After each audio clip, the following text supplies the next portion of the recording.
حسبوا حسابا يسيرا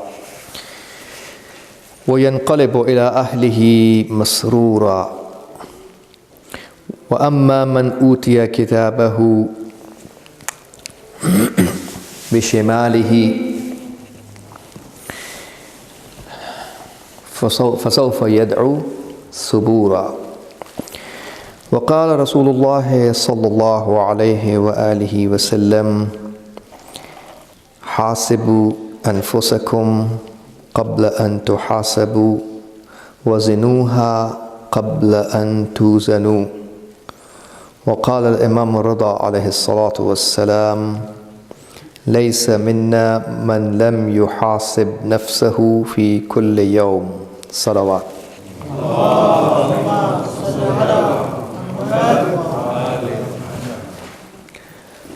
The subject of the speeches in these nights is muhasabatun nafs. In Muharram and Safar,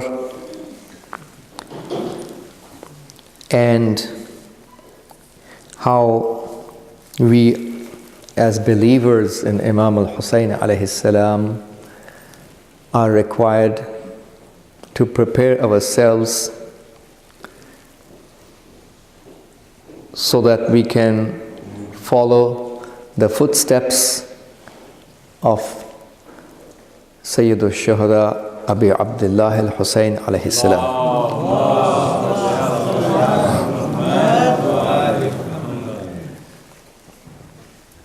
Accountability and muhasaba is a responsibility that falls on the neck of every mu'min on daily basis.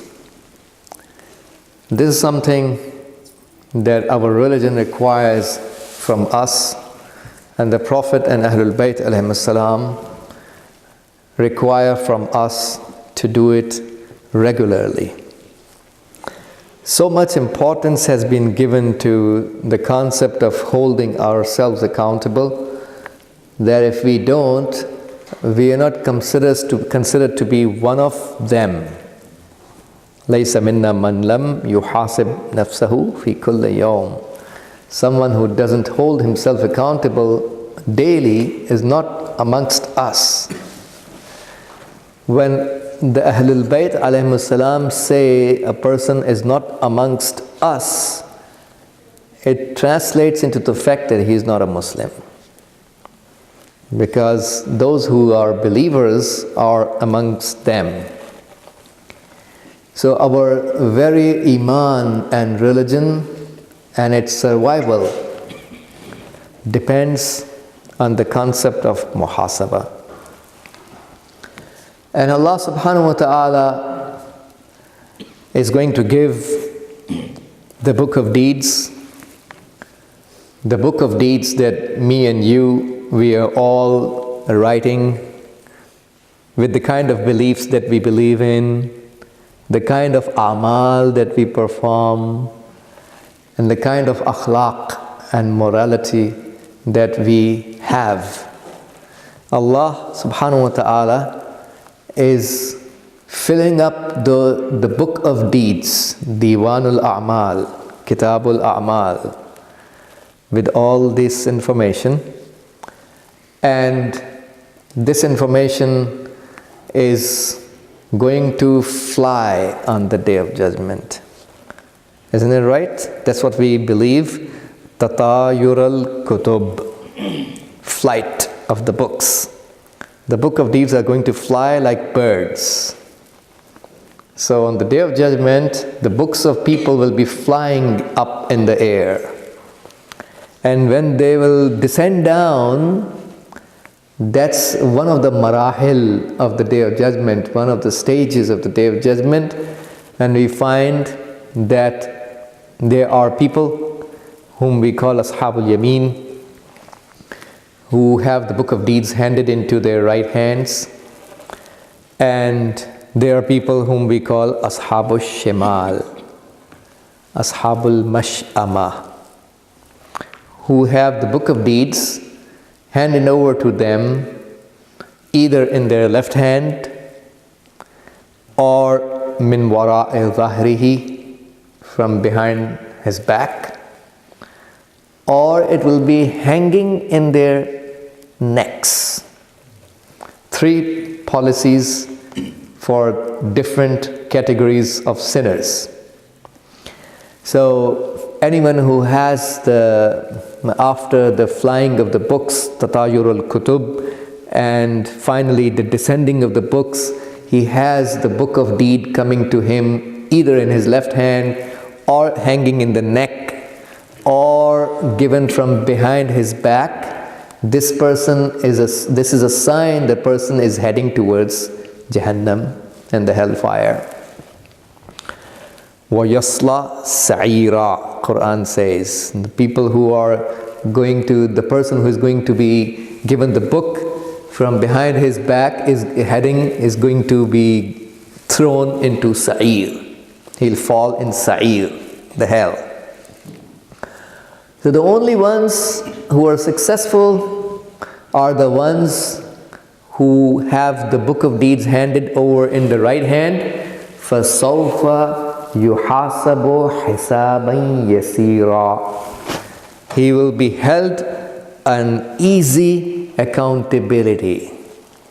For in some of the ahadith we learn that the Prophet says, sallallahu alaihi wasallam,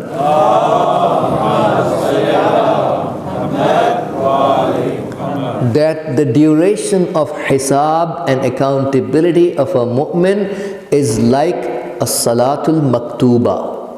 Just like a prayers that we pray, the wajib prayers that we pray. In other words, how much time it consumes for me and you to pray our wajib prayers? A few minutes, isn't it right? 5 minutes, 7 minutes, 6 minutes, few minutes. For a mu'min who is a good doer, the duration of his hisab on the Day of Judgment is equal to the duration of a wajib prayers that he prays. That much fast. So for those who are sinners, definitely we have the Day of Judgment which equals to Yawmun kana miqdaruhu khamsina alf sana. The Day of Judgment which magnitude spans over 50,000 years. 50,000 years of this world's calculations equals to one day of that world. So we have those mawaqif of Qiyamah, stations and stops of the Day of Judgment. Every station and stop, takes 1,000 years. And there are, clearly defined questions which will be asked on those stops. 50,000 years. But for a mu'min, so look at the hadith of the Holy Prophet. وَمِنْهُمُ الَّذِينَ يَدْخُلُونَ الْجَنَّةَ بِغَيْرِ حِسَابٍ لِأَنَّهُمْ لَمْ يَلْبِسُوا مِنْ أَمْرِ الدُّنْيَا بِشَيْءٍ. Among them there are some, and inshallah in tomorrow's speech I will talk about in a little bit more detail about those some. Among the people there are some who will be entering the paradise without accountability. The accountability is really fast, as if there is no accountability. So fast. And لأنهم, the reason why they have no accountability, because لم يلبسوا من أمر الدنيا بشيء. They did not pollute themselves with the affairs of dunya. لم يلبسوا, they kept away from this pollution, aludagi. This how our iman and spirituality gets impaired and tainted and polluted with the attachments of this dunya. We are commemorating, we just finished, we have so many of, even in your community, of Hujjaj, isn't it right? Of Baytullah al-Haram, our brothers and sisters who have recently came from doing the Hajj of Baytullah and doing the ziyarat of Ahlul Bayt alayhim salam in Medina al-Munawwara, and some who are coming from Karbala and Najaf or Mashhad or Al-Kadhimiyya, other holy sites of Islam. And we find that these people are returning back with all these some of the greatest worships of Islam. Isn't it right? So much importance has been given to the Farida of Hajj in Islam that the hadith says that if people abandon, if a time arrives that people abandon the Hajj, it's wajib on the Imam al-Muslimin, an yujbirahum ala al-Hajj, to force them to go for Hajj. فَإِنَّ هَذَا الْبَيْتِ إِنَّمَا وُضِعَ لِلْحَجِّ, because this house has been made, it has been created for the sake of Hajj. That means Allah subhanahu wa ta'ala does not agree that the house of Allah is abandoned by the people. So at every cost, some have to go. This is the principle of Allah subhanahu wa ta'ala. So it has so many barakat and so many blessings and manafi' and benefits for humanity. So mashallah, so many of you return back, and that's what our scholars say when our Hajj, a person performing the Hajj or ziyarat, he returns back from these occasions, our Urafa say there's a specific makhsus, there's a specific noor in the spirituality of this person. If you have some of the Urafa present here who are witnessing a za'ir of A'imma alayhimus salam, za'ir of Rasul sallallahu alayhi wa alihi wasallam, za'ir of Baytullah al-Haram, Hajj, person who performs the Hajj, there's a specific noor that is visible in his soul. Other than the noor of salat, other than the noor of saum, other than the noor of khums, other than the noor of every other ibadat, every ibadat has a noor and a good smell. This is what Ilm al-Irfan teaches us, isn't it right? So you can, if you have the ma'rifat and knowledge of Irfan, you can recognize a human being is a good doer or a bad doer, he is a salih or a talih person by just looking at the kind of noor or zulmat available in his soul, because every single good deed has a specific noor which is specific to that good deed. And similarly, there's a beautiful smell related to that good deed only. And every wrong deed has a zulmat and darkness and a bad smell that comes from the soul of that person. So look at the hadith of the Holy Prophet where he says, "Ta'attaru bil istighfar, la yafdahannakum rawa'ihu zunub." That means, basically have the good odor and good smell coming from yourselves through istighfar. When you perform the istighfar, a beautiful smell comes from your soul. So basically you bring the beautiful smell in your spirituality, la yafdahannakum rawa'ihu zunub, so the bad odors of sins do not insult you. How we get insulted? Angels present, isn't it right? Every day Allah is sending new angels, 140 angels in every single mu'min. Just imagine throughout my life, I am 70 years old, 80 years old in this dunya. At the end of the day, how many thousands of angels who are infallible standing on the Day of Judgment, and I will get insulted in front of them because of the bad smell coming from my soul. And all those great personalities, if they are present, I am present in front of them, they will also recognize the bad deeds that I have performed. So we find this noor which is found, what I was saying to you, alhamdulillah, several people in your community have came back from Hajj and Ziyarat, and there's a specific noor found in the ruhaniyat of these people. Our scholars say this noor of Hajj and Ziyarat remains in the soul of the person as long as he or she did not commit a sin. When I perform a sin, the noor has gone, has departed. That specific noor is no longer found. So we find that Allah subhanahu wa ta'ala, the closeness towards Allah is depending on whether or not we are tainted with amrud dunya or not.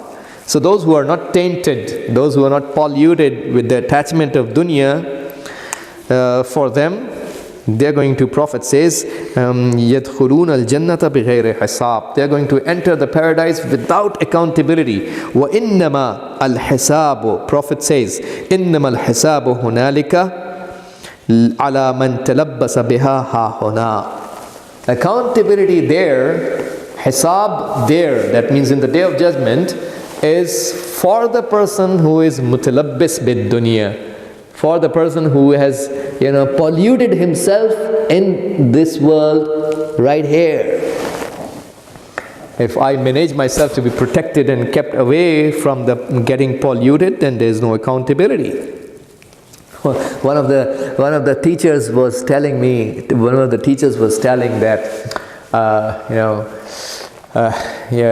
when they went into the house of one of the great personalities.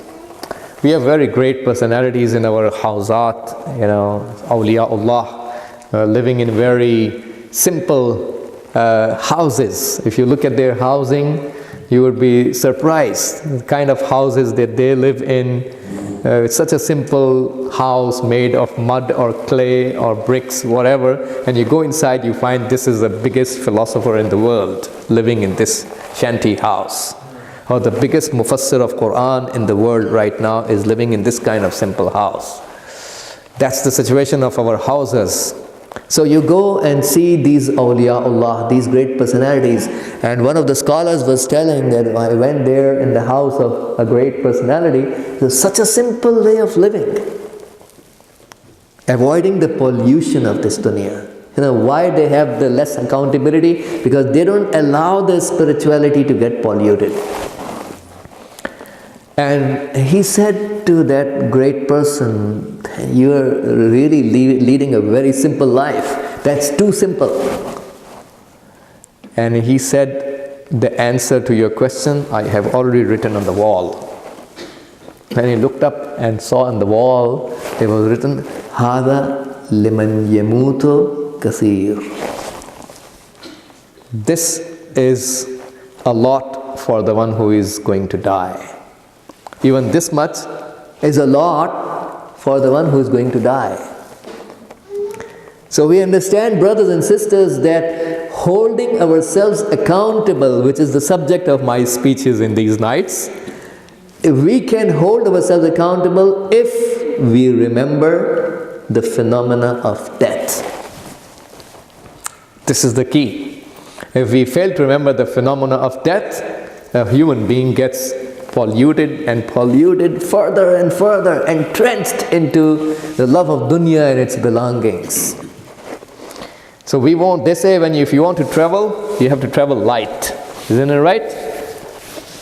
And if you want to travel, any kind of travel, by road, by train, by air, on foot, Alhamdulillah, there are mu'mineen and mu'minat who are traveling from Najaf to Karbala on foot for the ziyarah of Imam Hussain alayhi salam. And a lot of sawab, huge sawab.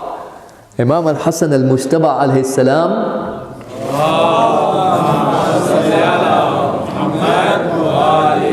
according to some riwayat, some narrations, he performed 15 hajj on foot.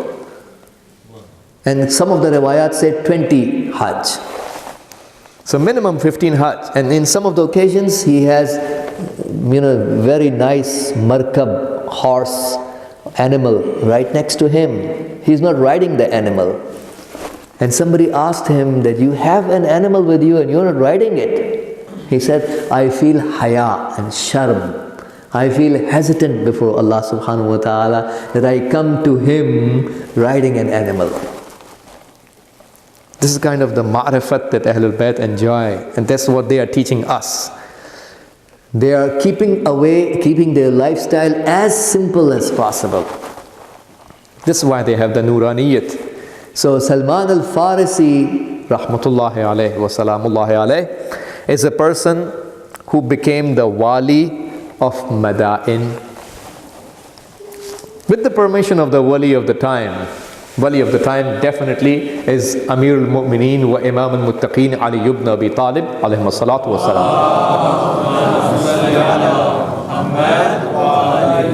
It's not allowed in Islam to to enter into the establishment of Taghut. We all know that's not permissible in Islam, unless and until as al-Hukm al-Thanawi, the secondary ruling, where you have the izn and permission from the wali. So he had the permission from Amir al-Mu'minin alayhi salam, and his type of person deserves to have the positions and authority. And he was the wali and governor of Madain. And in one of the occasions, the history says that there was a storm coming in Madain.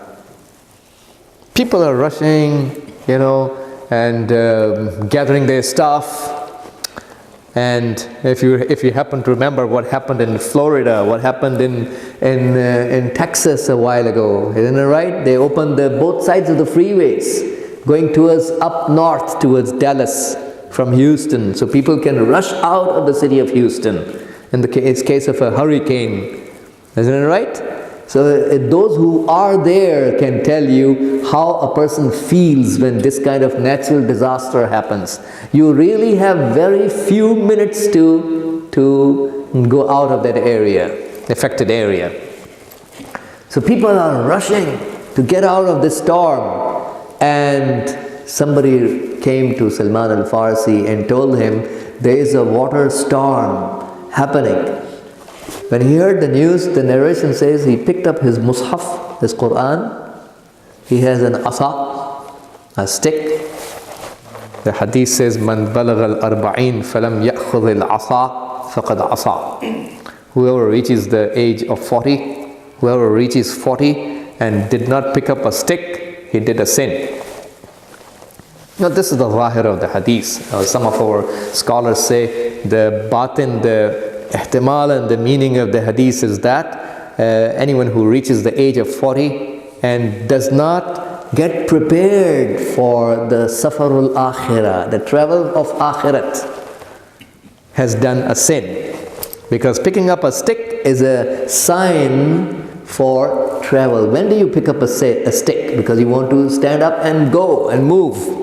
It's a sign of traveling. So you have reached the age of 40 and you still did not prepare yourself for the day of judgment? You are a sinner. So we need to be prepared when we reach the age of 40. Isn't it right? So we find Salman al-Farsi picked up his stick and his mushaf, his Quran, and a bag, a small bag where he had his little bit stuff, and got his slippers and started to walk out. And when he walked out, the narration says that he said to the people, "Hakada yanjul mukhifun." This is how the light people will succeed. They say when you're traveling, you have to travel light. How light could it be? You can just grab a stick and a Quran and a piece of bag on your back and just start moving. That's it. And those who were not light, definitely they got affected by the storm. So we find in the narration that Salman al-Farsi came on the top of a hill and said to the people that on the day of judgment, likewise on the day of judgment, we are talking about the hisab and accountability concept in Islam. Salman al-Farsi came on the hilltop and addressed the crowd that on the day of judgment, likewise those who are light are going to succeed. So this is what even moving in our times, lots of people move around in America, isn't it right? From one state to the other, from one city to the other, isn't it right? The concept of hijrat and muhajara in Islam, migration. Like as mentioned last night in my speech, in Islam our values are actually concepts that need to be understood properly. You talk to people about migration. Migration is a concept. It's not just a word that you can say hijrah, fi sabilillah, hijrat. No. The concept of hijrat and migration, moving from one place to the other, entirely depends, in Islamic ideology, it depends on your iman and faith. In Islam, we migrate for the sake of our faith. Because Rasulullah sallallahu alaihi wasallam has said, that al-muhajiru man hajara sayyi'at. The migrant is the person who departs the sins. So if you find in a city, in a state, in an area, in a country, you are unable to practice your iman and faith, and you will end up doing the sins, that's the time where we migrate. For the sake of protecting our iman and abstaining from the harams. That's the reason why we migrate in Islam. So migrations, when they do, it's our responsibility. It also teaches us to shed the weight and remain less weighty. And likewise in the hadith it says, in Allah Azza wa Jal yuhasibu kulla khalqin illa man ashraka billah Azza wa Jal. Allah subhanahu wa ta'ala is going to hold accountable everyone except the one who did shirk towards Allah. That means mushrik is not going to be held accountable. Everyone else is going to be held accountable. So what's going to happen to a mushrik person who associates partner or partners with Allah? A mushrik. What's going to happen to him? Obviously, فَإِنَّهُ لَا يُحَاسَبُ وَيُؤْمَرُ بِهِ إِلَى النَّارِ. This kind of person is not going to be held accountable. Straight away he's going to be sent to the hell. For mushrik there is no accountability. This is one of the most important things that we need to keep in our minds, because shirk, according to the hadith, it is more difficult to determine the shirk and the character of a person than walking of an ant in the darkness of the night over a black stone. Ant always, it's already black, isn't it right? And it's the darkness of the night, and on a black stone. Obviously, it's becoming really hard to even see the ant walking. Shirk is even harder to determine in our personalities than this. This is what we need to be very careful about. So protecting our iman. Please say salawat.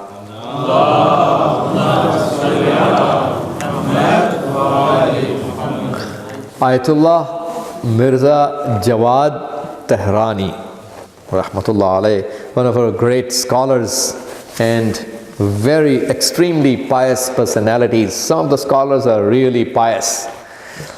Not every alim is muttaqi, isn't it right? Some of the scholars don't have the taqwa, and some of the scholars are pious, but some are really pious. He was famous for the sake of his taqwa, and he wrote a book on ilm al-akhlaq, Islamic morality, obviously in Farsi. 99% of our mujtahideen are all from Iran throughout the history, isn't it right? So most of our books are in Farsi. That's why I keep on encouraging our youth, our brothers and sisters, to please learn either the Arabic, which is obviously the best language, or the Farsi at least. So you end up having access to this great treasure that we have, that we enjoy in these two Islamic languages. Most of the treasure is in Farsi, because most of the scholars are Iranians, Persians. Isn't it right? So if you just speak, let's suppose if you're a person who is only, you only speak one language, for example English or French or Spanish, we don't have a single interpretation and tafsir of Holy Quran present in the English language. You can understand the extent of information that you can possibly reach. How high can you reach in English language in terms of the spirituality and Islamic divine value system? And you can't even understand the Holy Quran completely and properly in that language, because people who speak this language haven't written books in that language. Those who speak whatever other language, they have to come up and write the books. Isn't it right? So so it's our responsibility, brothers and sisters, to arrange for our children to become familiar, acquainted with our Islamic languages as much as we can. But now when we die, it's not a big deal. Everybody ends up speaking Arabic. That's what my teacher Ayatollah Jawadi Amuli Hafazahullah was saying, that in the grave, everyone speaks Arabic. Even a kafir, even a mushrik, even somebody who has no connection with the Arabic language, when you are laid into the grave, you end up speaking. That's the official language of Allah subhanahu wa ta'ala. That's the language of the angels.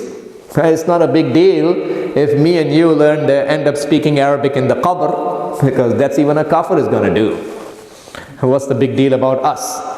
The big deal is that if we learn the divine value system in our lifetime, abstaining from the talabbus bid dunya, abstaining from getting polluted with the affairs of this world that blocks us from doing that.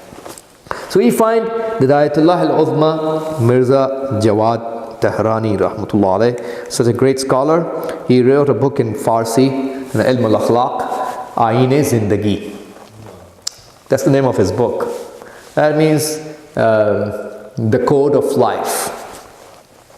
And when they took the book away for publishing, and after publishing they brought it back to him, and he had a look at the book, and he saw they wrote, he was, first of all, he was never agreeing to write down his own name over the book.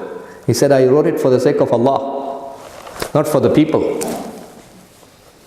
How many of us are ready to write an article and not, or a presentation or a book, and not even mention our name, because Allah knows it. I did it for the sake of Allah, and He knows it, and that's enough for me.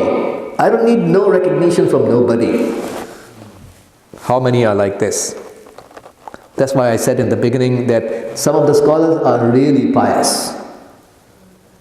So he never agreed. Then they said to him, well, if you don't mention your own name, who's going to buy it? There's so many books out there in the marketplace. Writing your name gives the value to the contents. And that's true. We do buy the books by looking at the name of the author.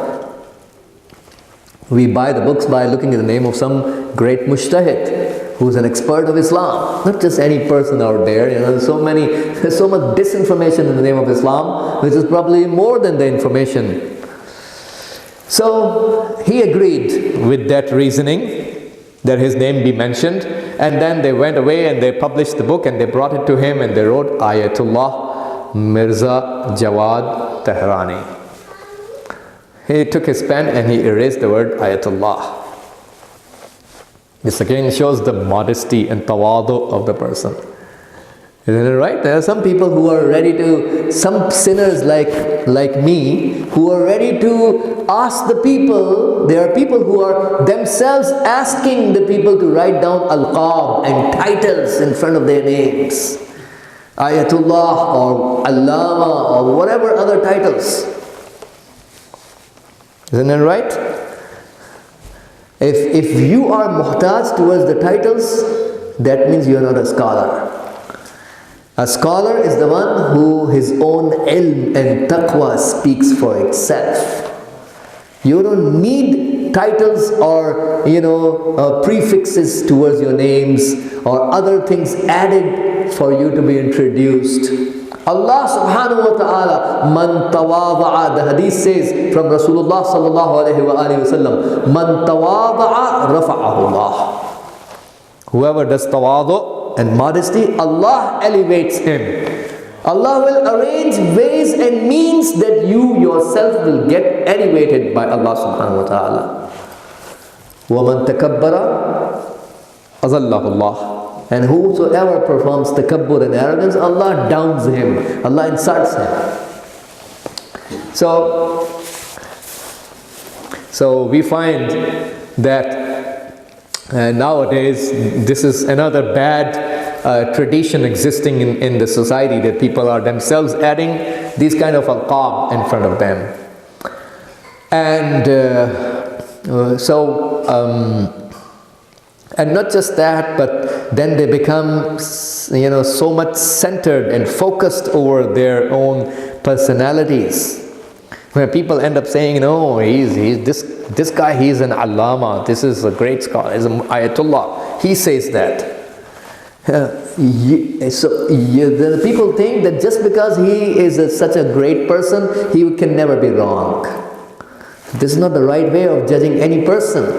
Isn't it right? You don't judge, you don't fix the personality of a person first in your mind, and then you derive the decision, because he's so high, he can never do wrong. This is exactly what the people did in the time of Ma'arakatul Jamal, the battle of the camel, in the time of Imam Ali alayhi salam. This is exactly what they did. When these people came, these silly-minded people came to Amir al-Mu'mineen alayhi salam and said, how can this be possible that you, Ali ibn Abi Talib, you are the only one who is on haqq, and all these big personalities who are on the other side, all of them are batil? So they are looking at the personalities first, not the issue. In Islam, we don't do like this. You don't look at the personality first. You look at the haqq and batil first. Look at what Imam Ali alayhi salam said to these people, that إِنَّكَ لَمَلْبُوسٌ عَلَيْكَ, you are confused. إِنَّ الْحَقَّ وَالْبَاطِلِ لَا يُعْرَفَانِ بِأَقْدَارِ الرِّجَالِ. Haqq and batil is not recognized by the status of the personalities. اعرف الحق تعرف أهله. Look at the haqq, recognize the haqq, you will end up recognizing who is Ahlul Haqq. وَعْرِفِ الْبَاطِلَ, recognize the batil, تَعْرِفْ أَهْلَهُ, you will end up recognizing who is Ahlul Batil. It's the other way around. Never bring the personality. When we are having any debate on any subject, never end up saying that this person is doing that, so it can never be wrong. This is not the right way to debate. This is not the right Islamic way to do it. It's against the Nahjul Balagha. Amir al-Mu'mineen is teaching us that we bring the haqq first, and we bring the batil first. That we will first understand in the eyes of Quran and Ahlul Bayt alayhimus salam what is considered to be haqq and batil. Let's settle that thing, and then it will become automatically clear who is following the policy of haqq. He will be Ahlul Haqq, and who is not following the policy of haqq and is following the policy of batil, he will be Ahlul Batil. So don't make a big person out of a personality just because you are assuming it. So we find the big persons are the ones who are modest. So he cut off the word Ayatullah in front of his name from his own book and gave the book back to them. And instead of the word written Ayatullah Mirza Jawad Tehrani, Ain-e-Zindagi, Ayatullah Mirza Jawad Tehrani. He cut off the word Ayatullah with his hand, and he cut off the word Mirza Jawad, and he wrote Meem Jeem Tehrani to make it further unclear. Isn't it right? This is how you show that you are doing only for the sake of Allah subhanahu wa ta'ala. Only for the sake of Allah subhanahu wa ta'ala. Let us do something purely for Allah, where no human is involved in that ibadat. This is the ibadat, this is how the ibadat is. I think I once mentioned in your city that story that Sheikh al-Muhaddiseen, Muhaddis Abbas, Sheikh Abbas Qummi, who wrote Mafatihul Janan. This great personality of ours, his father participated in the majalis of Sheikh Abdul Razak. And he came back after participating in the majalis al-Aza of Sheikh Abdul Razak. And Sheikh Abdul Razak was reading the majlis, keeping from the book, Manazilul Akhirah. Manazilul Akhirah is a book that is written by Sheikh Abbas Qummi. Sheikh Abbas Qummi's father participated in the majlis, in the majalis al-Aza of Sheikh Abdul Razak, and Sheikh Abdul Razak is a khatib. He is reciting the majlis from the book Manazilul Akhirah, which is written by Sheikh Abbas Qummi. The father comes back from the majlis And he says to his son, I wish you were a khatib. I just came from the, in other words, from the speech of Sheikh Abdul Razak. He was delivering the Majalis al-Aza, and he was reading from the book Manazil al-Akhirah. I wish you had a book like that. The book is written by Sheikh Abbas Qummi himself, his son. But he never told his dad, Dad, this is my book. I am the one who wrote the book. Instead, he replies back to his father that, pray for me that Allah gives me the tawfiq to do some khair. Please say salawat.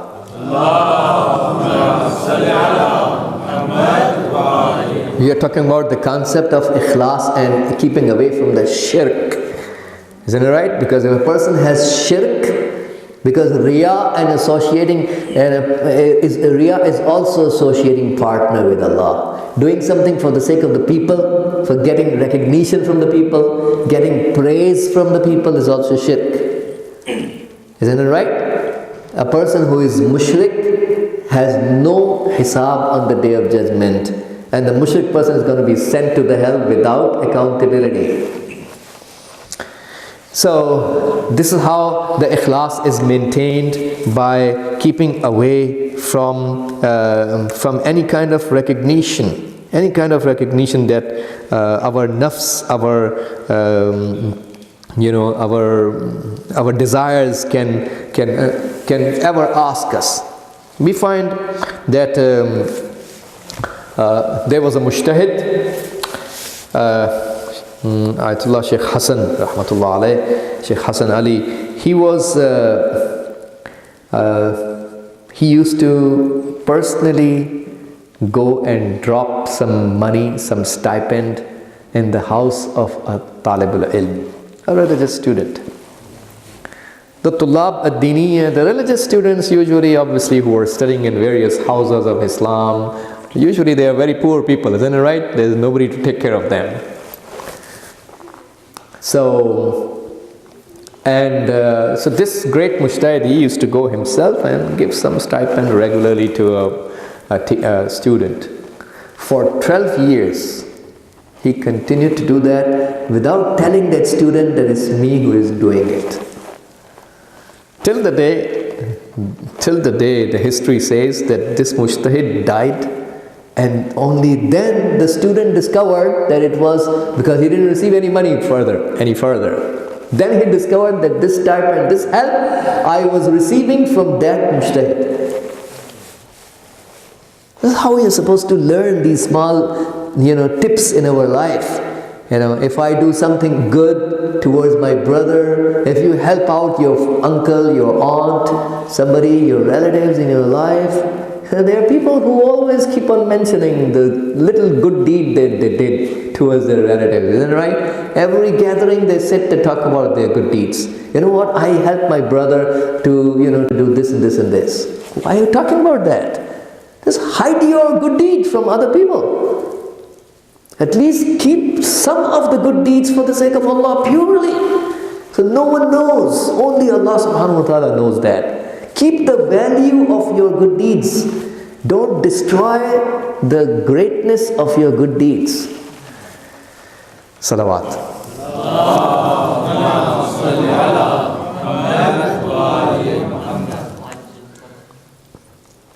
So we find that the Holy Quran has said, وَمَا يُؤْمِنُ أَكْثَرُهُمْ بِاللَّهِ إِلَّا وَهُمْ مُشْرِكُونَ.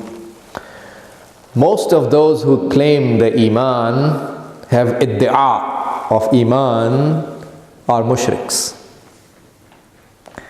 Most of the people who have the idda'a and claim of Iman are mushriks. And the examples, there are two examples given in the tafsir, in the hadith of Imam Sadiq alayhi salatu wassalam. Doing the tafsir of this ayat, Imam himself is giving two examples. A person, comes back from his work, and his family, in other words, his family asked him about how's the things going on, and he said, if such and such businessman was not there to help me out, tonight we didn't have bread to eat. That means this bread that we are eating is because of the help that I received today at my workplace from some businessman. This is the example that Imam Sadiq alayhi salam is giving in the tafsir of shirk. This is shirk. You are totally ignoring Allah subhanahu wa ta'ala, that He is the one who is khaliqul asbab, He is the one who is musabbibul asbab, the one who creates the means and causes, the one who arranges all the means and causes for you in life. You are ignoring Him. Who are we? We are just tools. We are assigned certain tasks and assignments on behalf of Allah, and we are doing those things as long as Allah wishes. And when our assignment ends, then, or if we don't do the gratefulness and shukr towards this ni'mat of Allah, this is a big blessing of Allah, that Allah assigns this assignment, that through you some help is offered to a mu'min. قضاء حاجة المؤمن أفضل من ألف حجة متقبلة. That means fulfilling the hajat and need of a mu'min is better than 1,000 accepted hajj. Isn't that a big deal? 1,000 hajj. We go for hajj, and it's such a hard worship. It's not easy. Some people say when we get older we're going to go for hajj. This is not the job of old people. You see, you ask the young people who went there, and you get the first-hand information from them how hard ibadat and worship hajj is. It's something that you have to do in your young age, if possible. So, 1,000 hajj on one side and helping one mu'min on the other side. This is superior. The 1,000 hajj which are accepted. I go for hajj, I have no clue whether my hajj is accepted by Allah or not. I don't know. Maybe it is, maybe it's not. But if you help out a fellow mu'min brother for the sake of his iman, it is confirmed that you get the sawab more than the sawab of 1,000 accepted hajj. Now how many people are acting on this value of Islam? For the sake of his iman. Not even if he's bad towards me. Some mu'min did a bad behavior towards me. So I am not the mizan and criteria of haqq and batil. Is it right? That if somebody did a bad behavior towards me, I stop saying salam to him? That's not the right way. As long as he still believes in the walayat of Ahlul Bayt alayhimus salam and did not support any zalim in his life, he is still on the iman of walayat. He still has respect. Al-mu'minu a'zamu hurmatan min al-Ka'bah. One mu'min has greater respect than the holy Kaaba. We are supposed to keep on helping them. So we find that helping out, this is one example which was given in the tafsir in the hadith of Imam Sadiq. The second example of shirk that we are discussing tonight, holding ourselves accountable, muhasabah, to maintain our iman and keep away from various types of shirk, whether in the form of riya or associating partners with Allah, showing off to people, or in our everyday life, the things and assignments that we get the things done, if we relate those things to people instead of relating to Allah subhanahu wa ta'ala. That I got some job, I got some money, I made some money, I brought some money home, and I think if that businessman, that employer didn't provide me the job today, we couldn't have bread for tonight. This is called shirk. This is mentioned in the hadith of Imam Sadiq alayhi salam. And the second example that Imam Sadiq himself is mentioning in the tafsir of tafsir of that ayat, under the discussion of the tafsir of that ayat, is that somebody's child becomes sick, he takes him to a doctor, and when he comes back to his home and his family asks him about the condition of the child, and he replies back, if that doctor was not there, our child would have been dead. So you think the life and the cure is provided by the doctor to your child, ignoring Allah subhanahu wa ta'ala completely. This is another example that Imam Sadiq alayhi salam is mentioning as the example of shirk. Quran says, وَمَا يُؤْمِنُ أَكْثَرُهُمْ بِاللَّهِ إِلَّا وَهُمْ مُشْرِكُونَ. That means majority of those who claim they are mu'mins are doing shirk. Majority, not minority. The majority of the people are engaged in shirk among the mu'mineen who claim to be mu'mins. You're not talking about the kuffar right now. Please say salawat.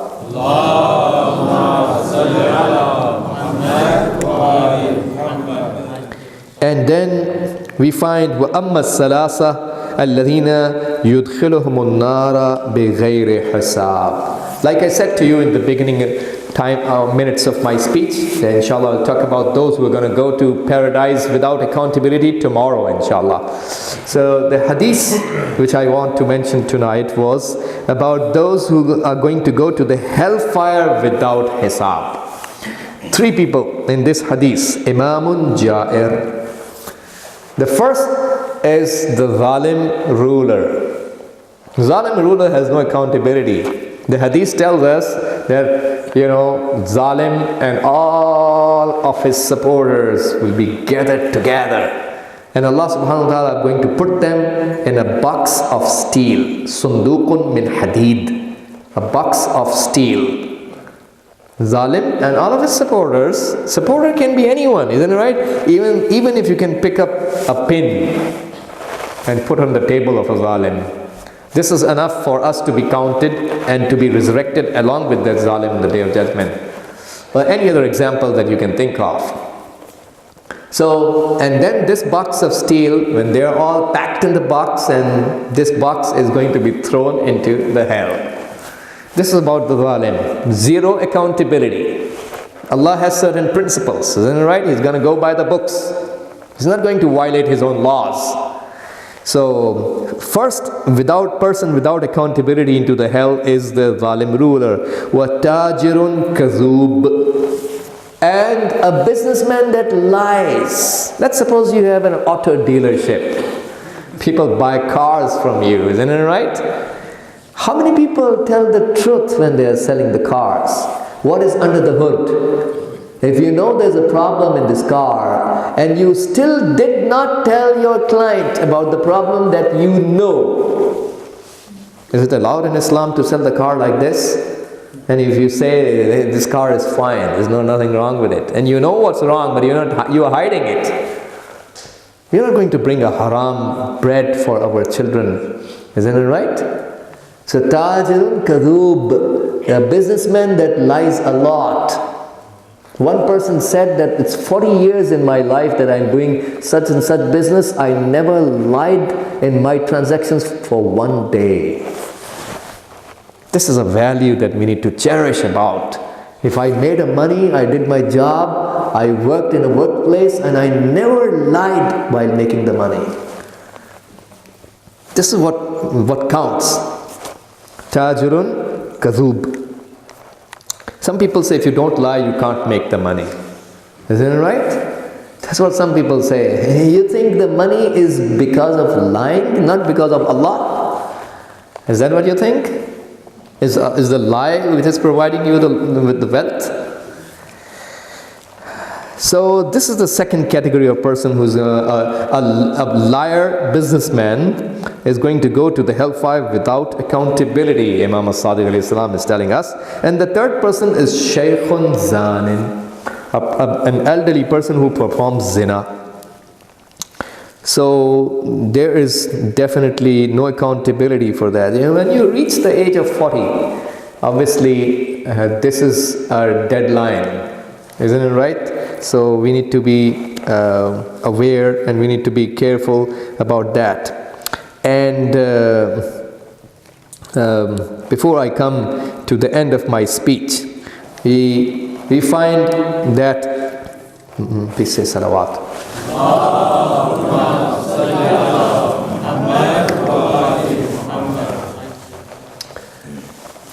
We find that Imam Hussain alayhi salam receives the message. Look at how Imam Hussain is protecting his iman. He's migrating his watan and hometown of Medina. And I just told you minutes ago, the concept of migration in Islam depends on migrating to protect your iman and keeping away from harams. That's why we migrate. That's the reason why we migrate in Islam. For the sake of iman. So Imam Hussain Islam is the muhajir, the real muhajir. When he receives the letter from Walid to come to, to the darbar, to the court, and Imam Hussain Islam accompanies with his Bani Hashim. And in the darbar of Walid, La'natullahi alayh, he tells him the news that Yazid has become the successor and Muawiyah has died. And he has sent me this order to take bay'at for him. And look at the response of our Mawla. This is an eye-opener for the generations. And I think, in my personal humble opinion, every Shia Isna Ashari person must teach this response of Imam al-Hussain to his children so they remember throughout their life. This is a beacon of guidance, how to lead our life. Because Imam al-Hussain replies back, Ayyuhal Amir, Inna Ahl Bayt al-Nubuwa. We are the household of prophethood. Wa Ma'dan al-Risala. And we are the mineral of messengership, risalat. Wa mukhtalaf al-malaika, the angels descend down upon us. Wa mahbatul wahy, that means the revelation of Allah comes upon us. We are the place where revelation comes. We are the place where the angels descend. We are the mineral of risalat and the Ahlul Bayt, in other words. He said once. And on the contrary, who is the person who is asking for bay'at? وَيَزِيدُ رَجُلٌ شَارِبُ الْخَمَرِ. Yazid is the person who drinks alcohol. قَاتِلُ النَّفْسِ الْمُحْتَرَمَةِ. This is the profile of Yazid in short words that Imam al-Hussain is describing, and he's teaching us, the rest of the generations, that whenever you find a person in your life who is ruling in the Islamic Ummah with this kind of profile, what is your responsibility? Can you stay idle? Can you stay silent? Can you ignore what he's doing? Look at what Imam Hussain says, Yazid rajulan sharib al-khamr, qatil al-nafs al-muhtarama. He is the killer of the sacred life. And those people whose life is respected by Allah subhanahu wa ta'ala, he did not respect and he kills. وَمُعْلِنٌ بِالْفِسْقِ, and openly performs the haram.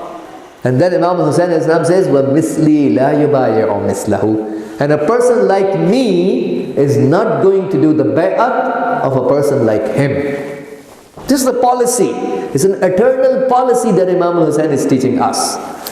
And we find that he walks out after some conversation. He walks out of the court, comes back to his house, informs his family members that now we need to depart the city of Medina.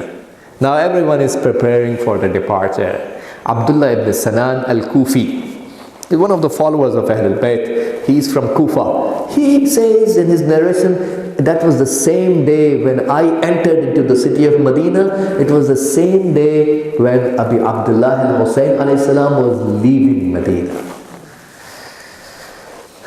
First of Muharram arrived. Isn't it right? We are entering into the holy month of Muharram. So Abdullah ibn Sanan says, I saw the whole city filled up with sadness. I didn't know what is happening. And I asked some people, what's the issue? And I was told that Hussain ibn Ali is departing the city of Medina. This is how the sadness is all about.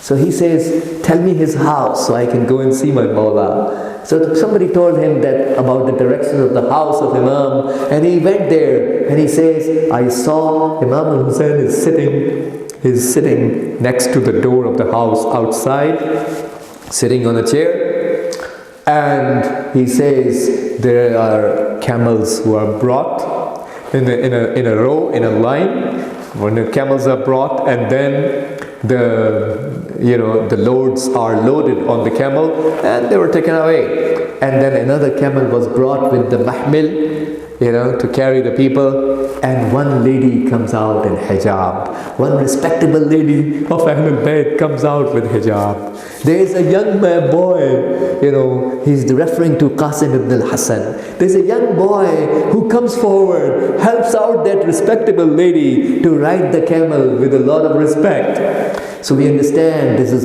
Sayyidah Farwa Sallallahu Alayha, who is riding the camel, and Qasim ibn al-Hassan is helping his mother to ride the camel. And then he says that so and so forth, different ladies are coming, and there are different youth present there. Ali al-Akbar is there, Abul Fadl Abbas alayhi salam is there, and they are helping the ladies of Ahlul Bayt to ride the camel. All of a sudden I saw that a lady came out, and all those young people came forward to help in some way for that lady to ride the camel. When I inquired, I was told this is Kulthum, the younger daughter of Amir al-Mu'mineen alayhi salam. She's riding the camel, and this is how they are respecting her. And we find that Abdullah ibn Sanan says that after that, I saw a different scene. I saw suddenly my Mawla Hussain ibn Ali rises up from the chair. He stands up in the respect. And some lady comes out of the khayma, comes out of the house, and everyone gathers, comes forward. Somebody straightens the slippers for her. Somebody holds the curtain for the mahmil. Somebody helps her, and they're all helping her to ride the back of the camel. And I was told this is Zainab al-Kubra, the daughter of Amir al-Mu'mineen and Fatima al-Zahra. She's coming out of the house. Look at how everyone is respecting. Imam Hussain is rising up in the respect of Zainab. How much beloved Hazrat Zainab is. She is definitely the biggest supporter of Imam Hussain and the biggest companion of Imam Hussain. Na'ibatul Zahra. She comes forward, and now this is the time when Imam Hussain is departing the city of Medina. But then, brothers and sisters, we have another occasion that I recall on the 11th of Muharram al-Haram,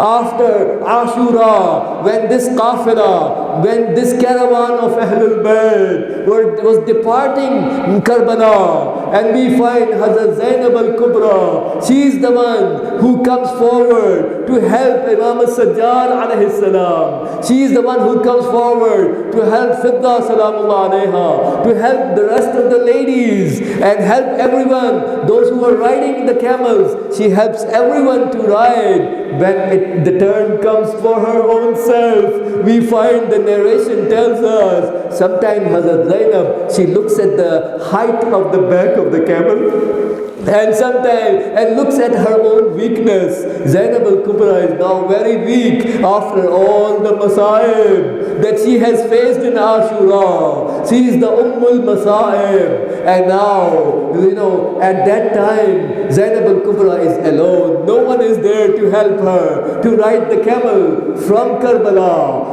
Now that they are departing, she did not recall Imam al-Hussain at that time. She did not call Aun and Muhammad at that time. She did not call Qasim ibn al-Hassan. She did not call Ali al-Akbar at that time. She called whom? She calls Abul Fadl Abbas. She calls Abul Fadl Abbas. The way Abul Fadl Abbas helped her to ride the camel departing from Medina. How Hazrat Zainab is feeling lonely at that time. She is calling Abul Fadl Abbas to come for her help.